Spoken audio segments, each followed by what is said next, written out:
The alarm systems across the Volanthi command ship buzzed with an urgent rhythm that Ambassador Zekthor had never heard before. His scaled hands moved quickly across the control panel, pulling up the data that had caused such a disturbance. For 300 cycles, he had served the Galactic Council as their primary first contact specialist.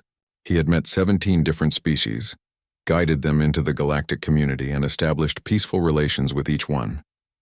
This should have been another routine assignment. The signal had come from the outer edge of explored space, a region marked as empty on all their star charts, radio waves primitive and simple, suggesting a species that had just discovered basic technology. The Council had sent Zekthor with a fleet of 5 ships to make contact, establish communication, and assess whether these newcomers posed any threat to the established order. Standard procedure, simple work, but the readings on his screen made no sense whatsoever. His second officer, a young Volanthi named Court, leaned over his shoulder and studied the display. The color drained from his face as he processed the numbers. Something was out there, something massive beyond anything in their databases. The sensors had to be malfunctioning. They had to be wrong. Zekthor ordered a full diagnostic of all detection equipment. 20 minutes later, the results came back. Every system was working perfectly. The readings were accurate. His mandibles clicked together nervously, a habit he thought he had broken years ago. 15,000 kilometers away, Captain Daniel Hayes sat in the command chair of Titan's Gate and sipped his coffee. It was his third cup of the morning, and the day had barely started. The coffee came from the hydroponics bay on Deck 47, where a team of agricultural specialists grew beans from earth seeds. Some people said you couldn't taste the difference between space-grown and earth-grown coffee. Those people were wrong. His communications officer, a cheerful woman named Amy Brooks, turned from her station with a curious expression. She had picked up something unusual on the long-range sensors. Several objects had just appeared at the edge of their detection range, moving in formation, too organized to be asteroids, too slow to be debris from a solar event. Daniel set down his coffee and stood up. His tall frame moved easily in the gravity of the ship, which was set to Earth standard. Most of the 50,000 people living aboard Titan's Gate preferred it that way. After all, they would eventually settle on a planet, and their bodies needed to stay adapted to real gravity. Lisa Morgan, the chief engineer, pulled up a detailed scan of the approaching objects. She was quiet for a moment, studying the data, then looked at Daniel with confusion written across her features. The objects were ships, definitely artificial constructs with power signatures and hull plating. But they were tiny. The largest one measured barely 800 meters from end to end. Daniel assumed they were shuttlecraft or scouts from a larger vessel somewhere beyond sensor range. He ordered Amy to prepare a standard greeting message in multiple languages and mathematical sequences. If there was an intelligent species out there, they would respond. First contact protocols were clear. Be calm, be peaceful, and be patient. Amy sent the message and they waited. The response came faster than expected, almost frantic in its speed. The alien transmission contained mathematical patterns, symbolic language, and what their computer analyzed as emotional urgency. The translation systems began working on the message, trying to make sense of the alien communication style. Meanwhile, the Volanthi fleet had come to a complete stop. Zekthor stared at the visual display and felt his 3 hearts hammering in his chest. The object in front of them was not a space station. It was not a moon. It was not a natural formation. According to every scan they had run, it was a ship. A single vessel that stretched 15 kilometers from its forward section to its massive engine array at the rear. The Volanthi Empire's largest construction project, the orbital shipyard above their homeworld, was smaller than this thing. The combined mass of his entire 5-ship fleet would fit inside that vessel with room to spare. And it was moving, not drifting. Moving with purpose and direction, its engines producing a power output that exceeded the total energy production of some Volanthi colonies. Court stammered something about a planet-killer weapon, about ancient war machines left behind by extinct civilizations. Zekthor silenced him with a sharp gesture. They had detected life signs aboard that vessel. Thousands of them. Tens of thousands. This was not some abandoned relic. This was someone's home. He composed a message with shaking hands. The words came out more deferential than he had intended, full of assurances of peaceful intent and request for dialogue. He included every standard diplomatic protocol in the Galactic Council's database. He even added some that were usually reserved for first contact with potentially hostile superior civilizations. When the reply came, Zekthor played it 3 times before he could believe what he was hearing. The alien voice was calm, almost casual. The translation came through clearly enough. Captain Daniel Hayes of the vessel Titan's Gate welcomed them to this region of space and expressed interest in opening communications. He invited them to send a diplomatic team aboard his ship for face-to-face discussions. The message contained coordinates for a docking bay. Zekthor pulled up the structural analysis of the human ship and located the designated area. Hangar Bay 7. His hands trembled as he read the dimensions. The docking bay was larger than his flagship. It could hold his entire fleet inside it with space left over. His military advisor, a scarred veteran named Thex, suggested they decline the invitation and request a meeting on neutral ground. Perhaps they could find an asteroid or set up a communication relay at a safe distance, but Zekthor knew the protocols. Refusing a peaceful invitation during first contact would be seen as an insult or a sign of hostility. Besides, if these beings wanted to harm them, the size of that vessel meant they could do so regardless of where the meeting took place. He ordered his best shuttle prepared and selected a small team to accompany him. As they departed from the flagship and approached the massive human vessel, Zekthor tried to prepare himself mentally for what they might find. He had met species that were larger than Volanthi, species that were more technologically advanced, species that had surprising customs and beliefs, but nothing had prepared him for this. The hangar bay doors opened, and the shuttle glided inside. The interior stretched away in all directions, filled with smaller craft that were still larger than most Volanthi military vessels. Lighting systems illuminated a space that could have held a small city. Personnel in uniforms moved about their duties, barely glancing at the alien shuttle as it landed on a designated pad. As Zekthor stepped out onto the deck of Titan's Gate, he realized something profound and terrifying. This was not their most advanced ship. This was not their military flagship. This was not even designed for combat. According to the basic information Captain Hayes had provided, this was a colony transport, a civilian vessel built to carry people to new worlds.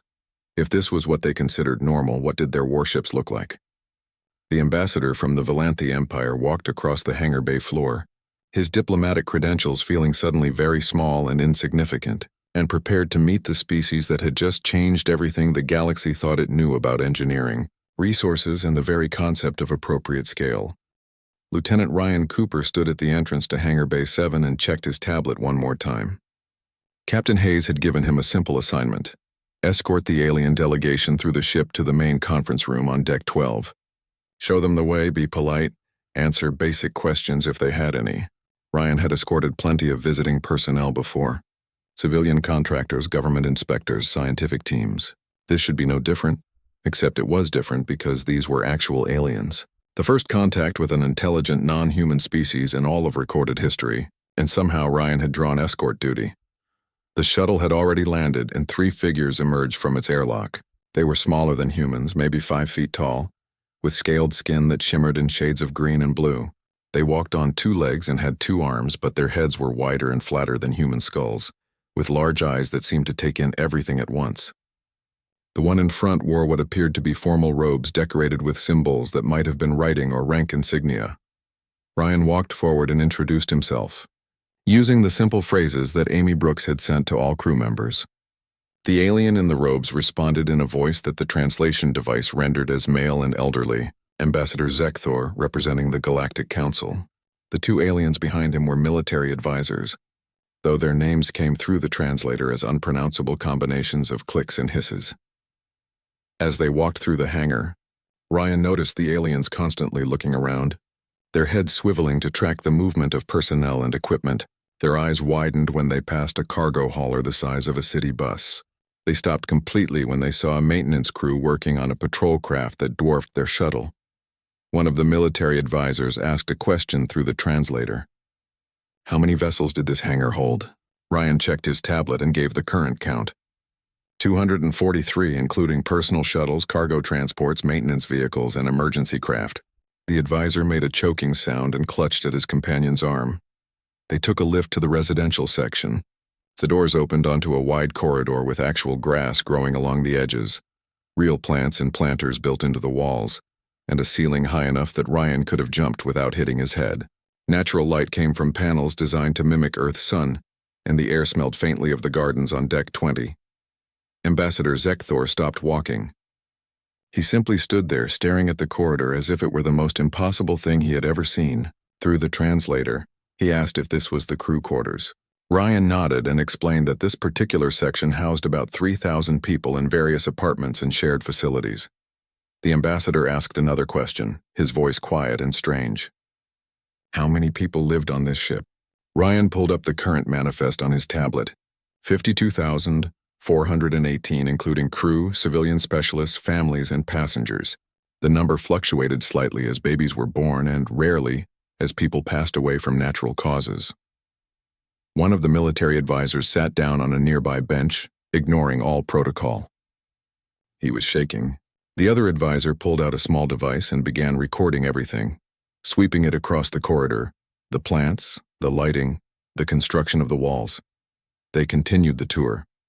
Ryan showed them one of the smaller parks, a 3-acre space of carefully maintained greenery with real trees imported from Earth as seedlings, a small pond with fish and paths where people walked or jogged for exercise.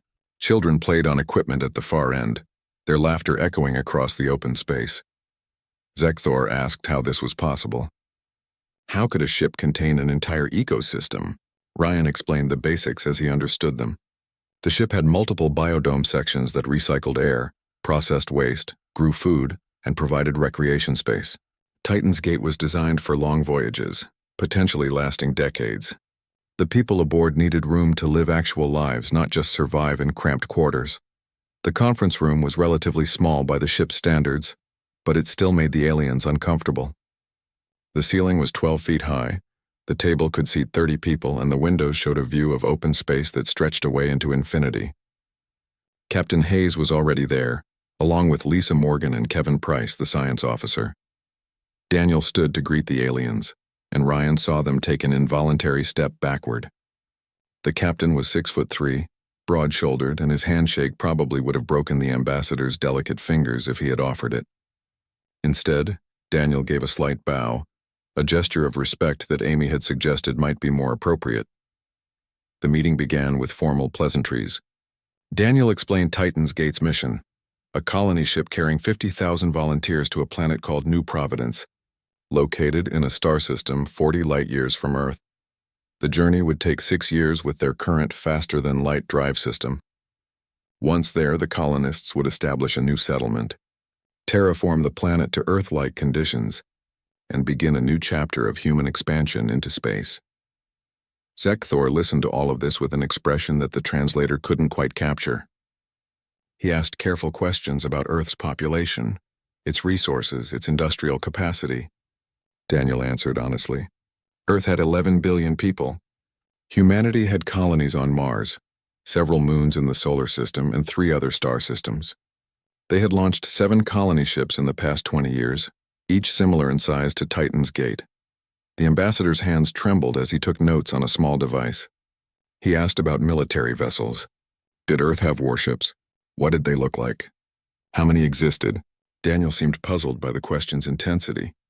He explained that yes, Earth maintained a defense fleet, maybe 40 or 50 ships dedicated to military purposes, most of them larger than Titan's Gate because they needed space for weapons systems, armor plating, and tactical equipment. But humanity had never encountered another intelligent species before this moment, so the fleet mostly patrolled trade routes and dealt with occasional piracy from rogue human factions. One of the military advisors made a sound like a strangled gasp.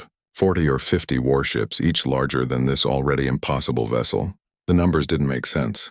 The resource requirements alone would consume the output of multiple star systems. How could one species build such things? Lisa Morgan tried to help by pulling up technical specifications on the wall display.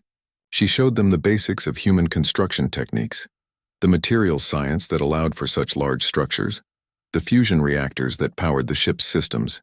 She talked about Earth's gravity, which was 1.3 times what the aliens considered normal, and how that had shaped human engineering toward sturdy, massive designs. The aliens stared at the display showing Earth's gravity classification. 1.3 times their standard. Everything suddenly made a terrible kind of sense to them. Humans had evolved in what they would consider a high-gravity environment. Their bones were denser, their muscles stronger, their entire civilization built to withstand forces that would crush lighter species. Of course, their ships were massive. Of course, their construction seemed excessive. They were building to standards that matched their physical reality. Zecthor requested a short recess.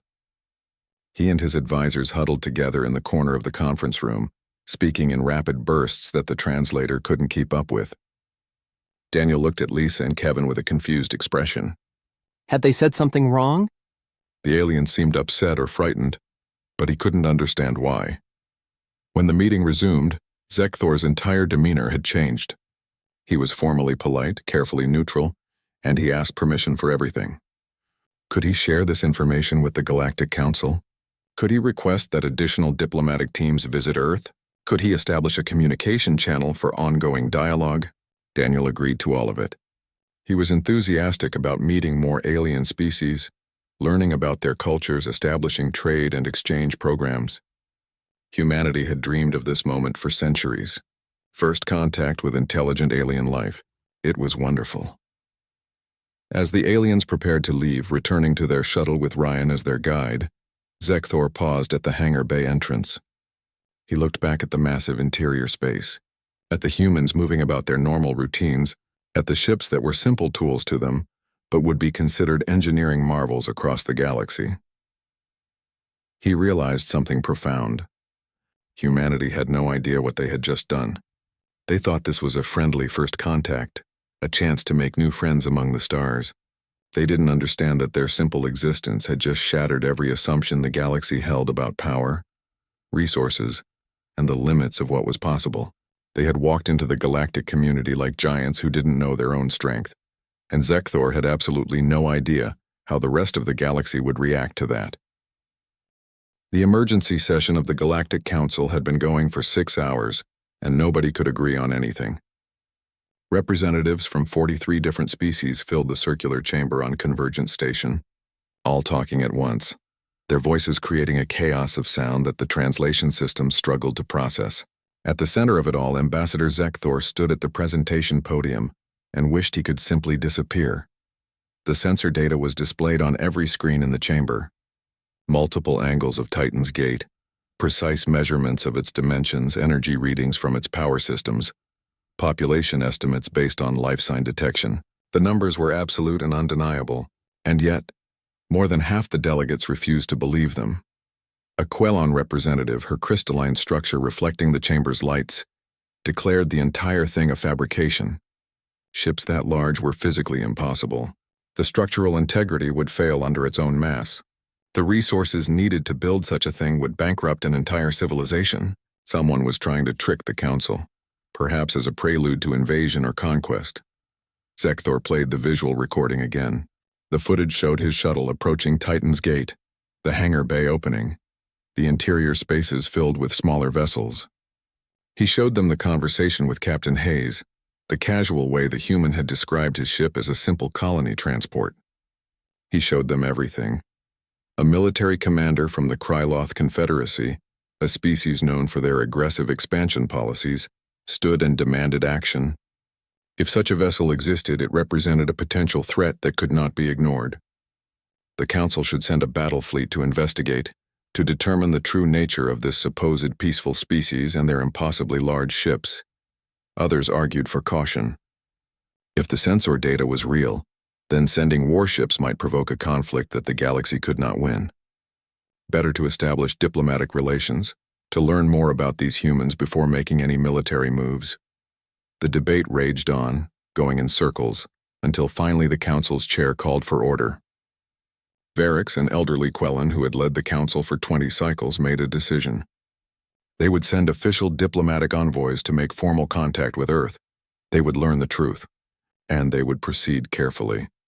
Meanwhile, on Earth, President Helen Carter sat in her office and read reports that seemed to come from a science fiction novel.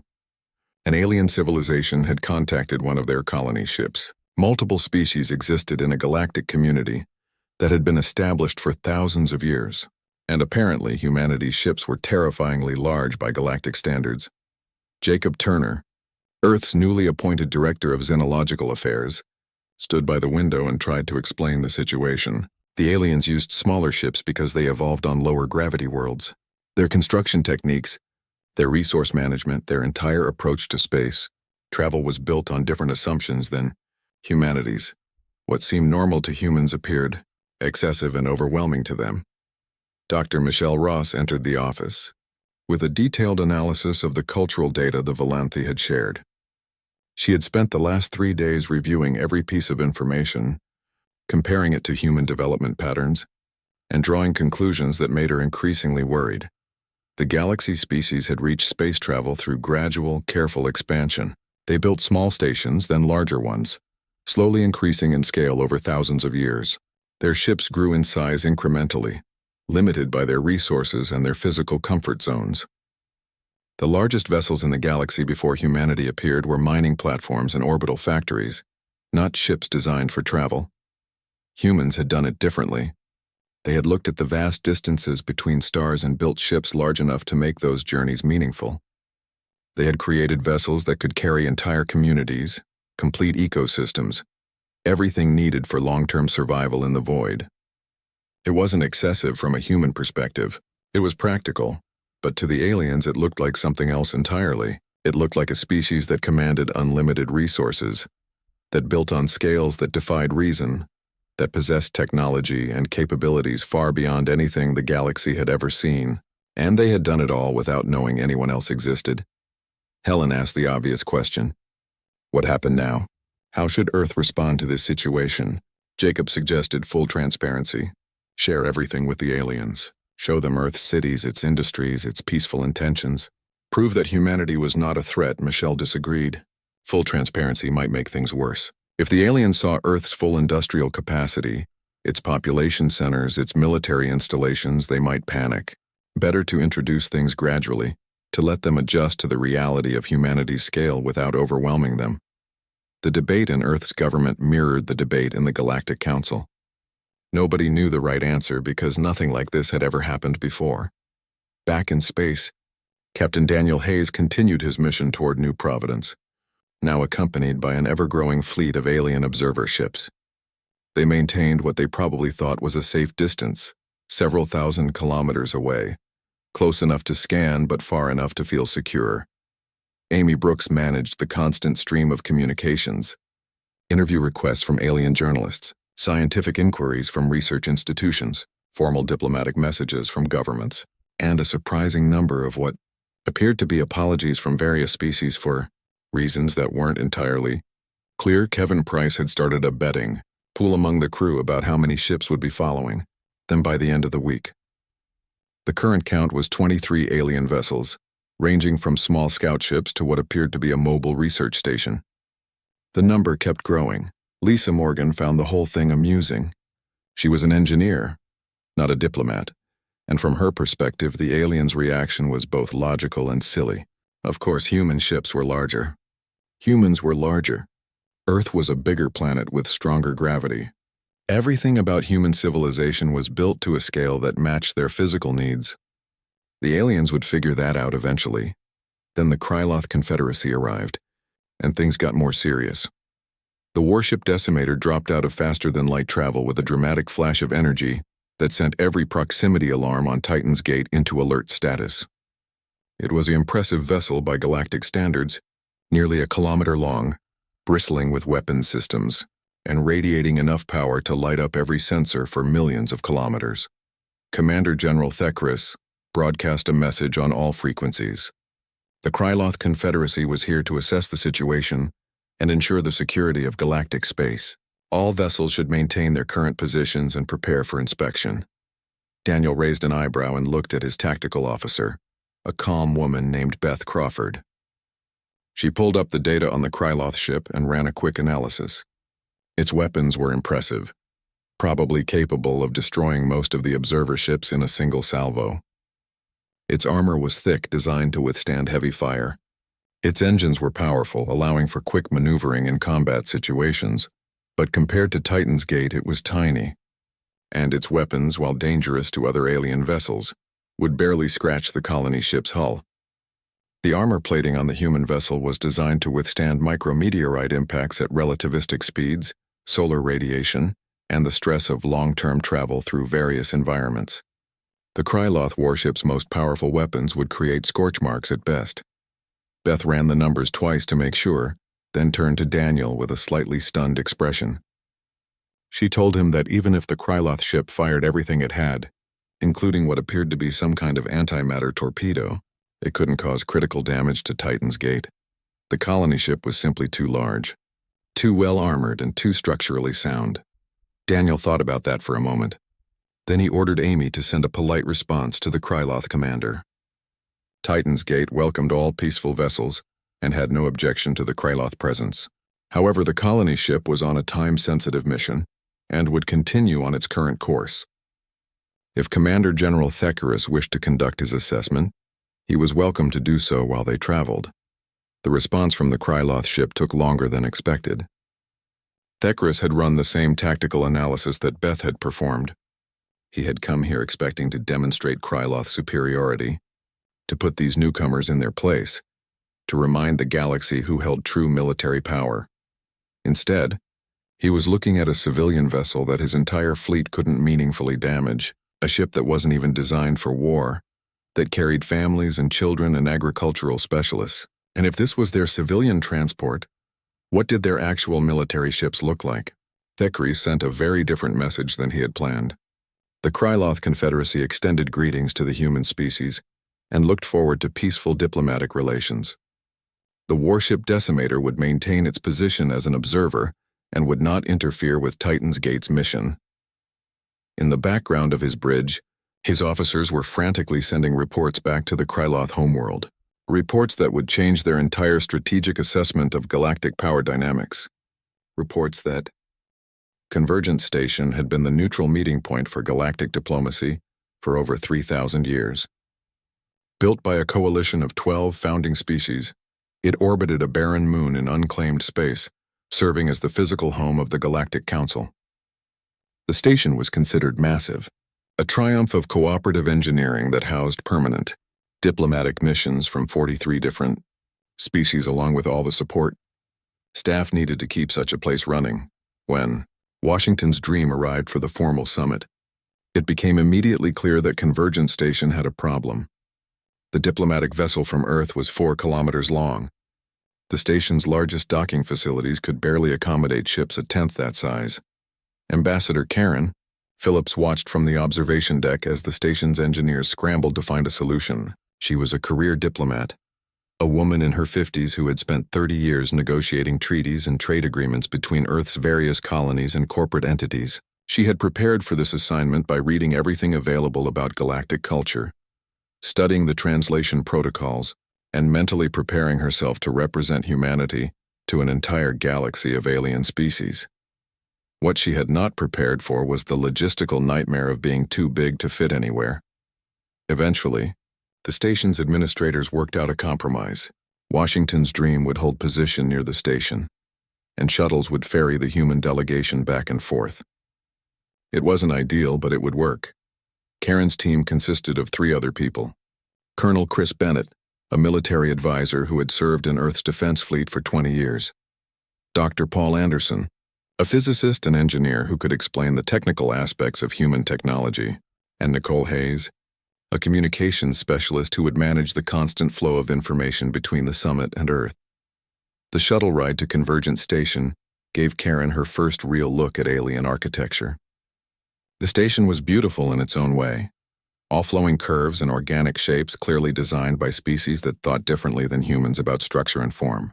It reminded her of coral reefs or crystalline formations, natural patterns that had been adapted for artificial purposes. The docking area was chaos. Dozens of alien species moved about their business, all different sizes and shapes and colors. Some walked on 2 legs like humans, others on 4 or 6 or even more. Some flew through the air with wings or anti-gravity devices. Some were so small they needed mechanical suits to interact with the larger species, while others were massive beings that moved slowly to avoid damaging the station's infrastructure. Volanthi Guide met them at the airlock and led them through corridors that had been hastily modified to accommodate human height. Karen noticed the ceiling panels had been raised. The doorways widened and the furniture and waiting areas replaced with sturdier versions. Someone had put a lot of effort into making the humans comfortable. The council chamber was a circular room with seating arranged in concentric rings around a central platform. Each species had its designated area, marked with symbols and adjusted for their specific physical needs. A new section had been added for humanity, positioned prominently near the council's leadership. As Karen entered the chamber, the conversation stopped. Every alien in the room turned to look at the humans. Karen was tall for a human woman, just over 6 feet, and even she towered over most of the delegates. Chris Bennett, at 6'4" and built like a soldier, looked like a giant. Paul Anderson was average height by human standards, but his presence still dominated the space. Varix, the council's chair, welcomed them formally. The elderly Quellen's crystalline body reflected light in patterns that the translation device interpreted as both nervousness and genuine warmth. The session was called to order, and Karen was invited to address the council. She had practiced this speech 100 times, trying to find the right balance between confidence and humility, between honesty and diplomacy. She began by thanking the council for their welcome and expressing humanity's excitement at discovering they were not alone in the universe. She talked about Earth's history, its struggles and achievements, its journey from a single planet to a species reaching for the stars. Then she addressed the elephant in the room, or rather, the absolutely massive starship in space. Karen explained that humanity understood their ships were larger than galactic norms. She acknowledged that this must seem strange or even threatening to species that built differently, but she wanted to make clear that the size came from practical necessity, not from aggressive intent or unlimited resources. Dr. Paul Anderson took over, pulling up displays on the chamber's projection systems. He showed Earth itself, a blue and green world larger than most inhabited planets in the galaxy. He explained Earth's gravity, how it shaped human evolution, how it influenced every aspect of their technology and construction. He showed comparison charts of bone density, muscle mass, material strength requirements. Everything humans built had to withstand forces that would crush structures designed for lower gravity environments. Their ships were massive because they needed to be strong enough to survive with human standard gravity throughout the vessel. Their hulls were thick because they needed to protect against impacts that would occur at the speeds necessary to make interstellar travel practical for their psychology and lifespan. It wasn't about excess, Paul explained. It was about engineering to match their physical reality. The council listened in silence. Some delegates took notes. Others simply stared at the data, processing implications that would reshape their understanding of what was possible in ship construction. Then Karen showed them something that caused audible gasps throughout the chamber. A comparison chart of various human vessels, from small personal shuttles to the largest ships in Earth's fleet. At the top of the chart was New Horizon, the generation ship currently on a 1,000-year journey to the Andromeda Galaxy, 53 kilometers long, carrying 100,000 people in complete self-sustaining comfort, built not for war or conquest but for exploration, for the simple human desire to see what was beyond the next horizon.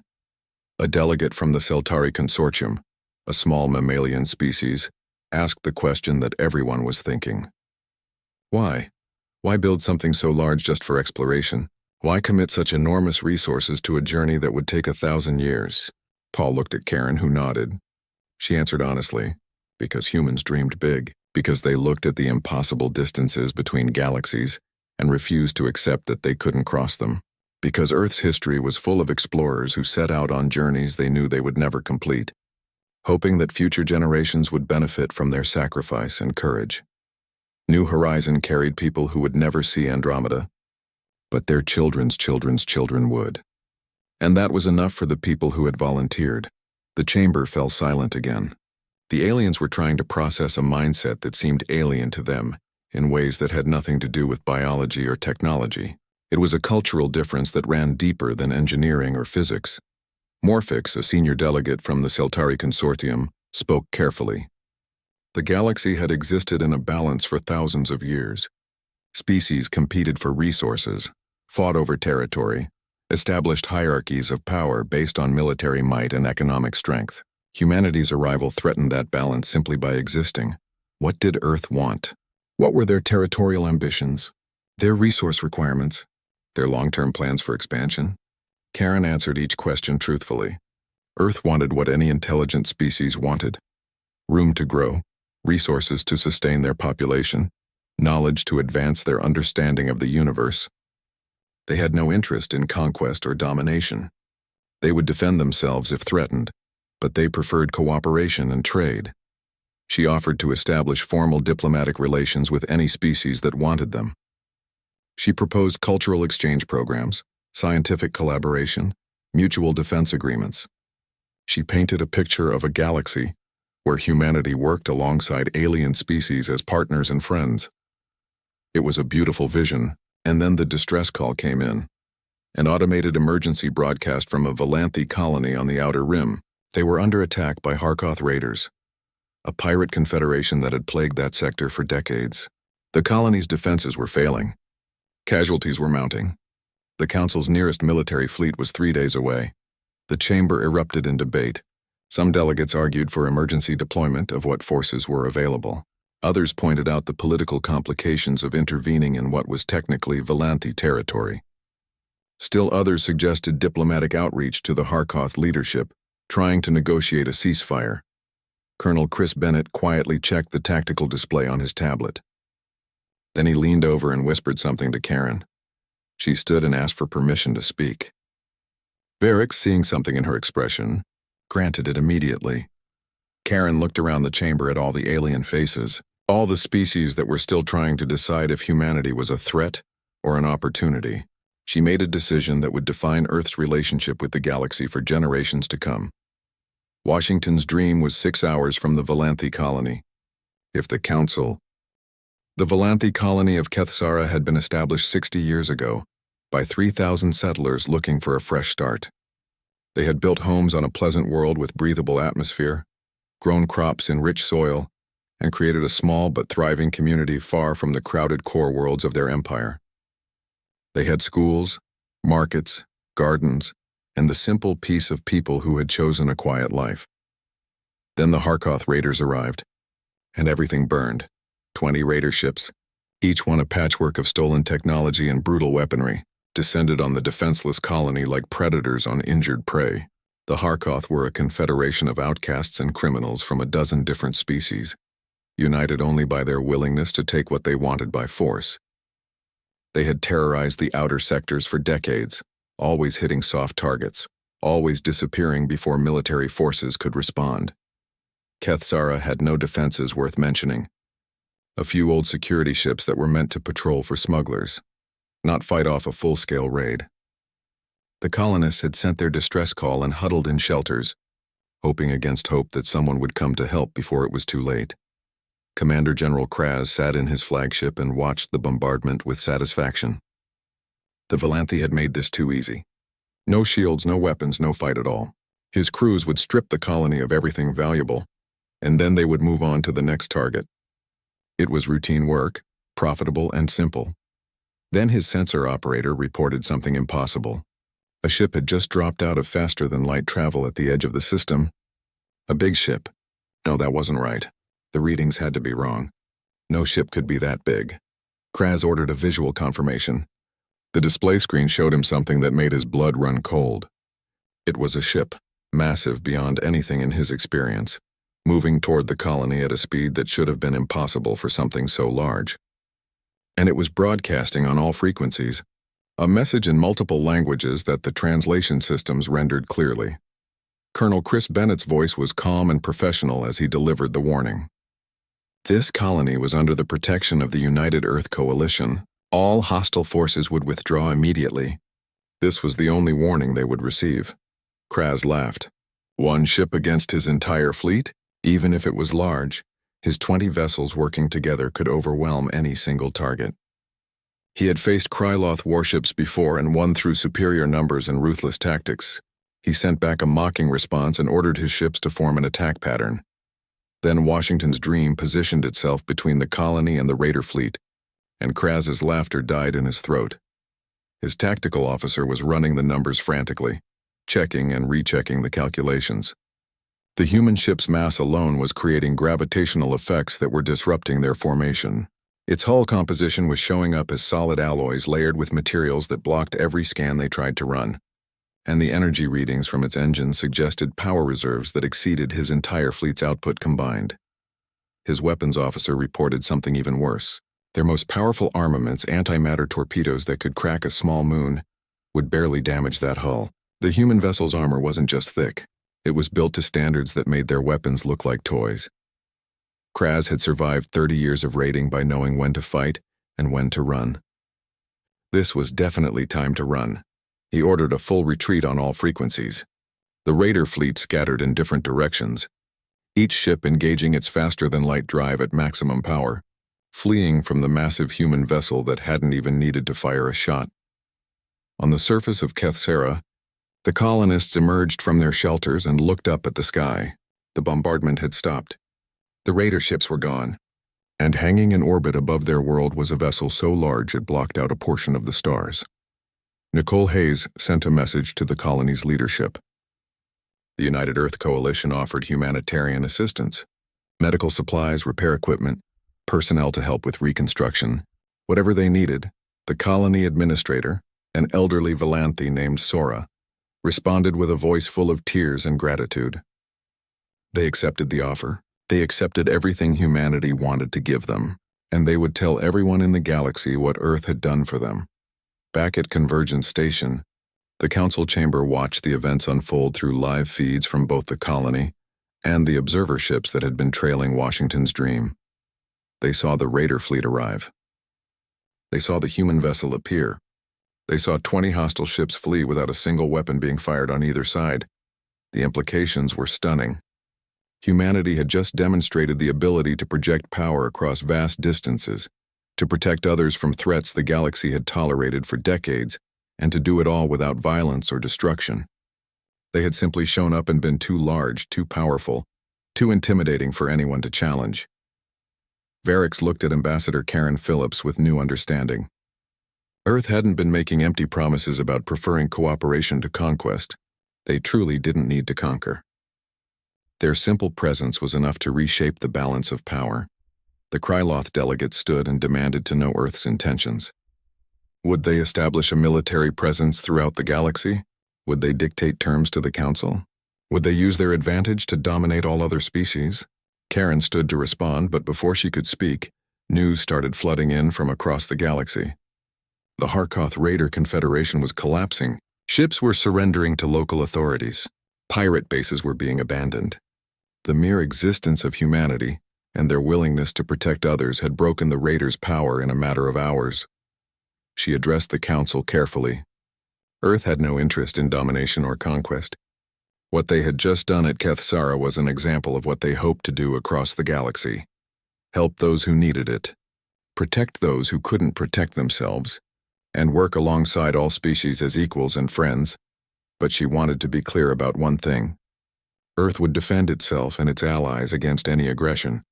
They preferred peace, but they were fully capable of war if forced to it. The galaxy had seen their civilian vessels. Their military fleet was built to different standards entirely. It was a warning delivered with a smile, wrapped in diplomatic language, but the message was unmistakable. Don't start fights with humanity. You won't like how they end. The Council voted that same day to offer Earth a permanent seat with full diplomatic status. The vote was unanimous. Nobody wanted to be on record as opposing the species that could reshape galactic politics simply by parking one of their ships in the right location. 3 months later, President Helen Carter stood in a hastily constructed Earth embassy on Convergence Station and announced the formation of the Coalition Protection Fleet. 10 human vessels, a mix of military and civilian designs, would patrol the vulnerable regions of galactic space. They would respond to pirate attacks, natural disasters, and any situation where their unique capabilities could save lives. The galaxy accepted the offer because they had no real choice. Humanity had become the 800-pound gorilla that everyone had to accommodate. But as time went on, something unexpected happened. The fear began to fade. replaced by genuine cooperation and friendship. Human engineers worked alongside alien scientists, sharing knowledge and learning from each other. Human traders established routes through previously dangerous regions, their massive cargo ships too intimidating for pirates to even consider attacking. Human tourists visited alien worlds, eager to learn about different cultures and ways of life. And on Titan's Gate, Captain Daniel Hayes continued his journey to New Providence, now accompanied by 3 alien observer ships that had become something like friends. They shared meals, exchanged stories, and learned from each other. The Volanthi Navigator Court, who had been terrified during their first meeting, now regularly joined the human crew for movie nights and cultural presentations. Lisa Morgan stood on the observation deck and watched one of the alien ships pace them through space. She thought about how strange and wonderful it all was. Humanity had reached for the stars looking for new worlds to settle, new resources to harvest, new knowledge to gain. They had found all of that and something more, a whole galaxy of people who were different and fascinating and worth knowing. Kevin Price joined her at the window, holding 2 cups of coffee from the hydroponics bay. He handed her one and they stood in comfortable silence watching the stars stream past. He mentioned something that had been on his mind. The aliens kept talking about how big human ships were, how much power humanity wielded, how their arrival had changed everything, but they seemed to miss the bigger point. Lisa asked what he meant. Kevin took a sip of his coffee and smiled. Humanity's greatest strength wasn't their massive ships or their advanced technology or their military capabilities. It was their willingness to use all of that to help others, to protect people they had just met, to share what they had built instead of hoarding it, to reach out in friendship instead of conquest. The ships were impressive, sure, but the spirit that built them and the hearts that guided them were what truly made humanity special. Lisa nodded and raised her coffee cup in a small toast, to big ships and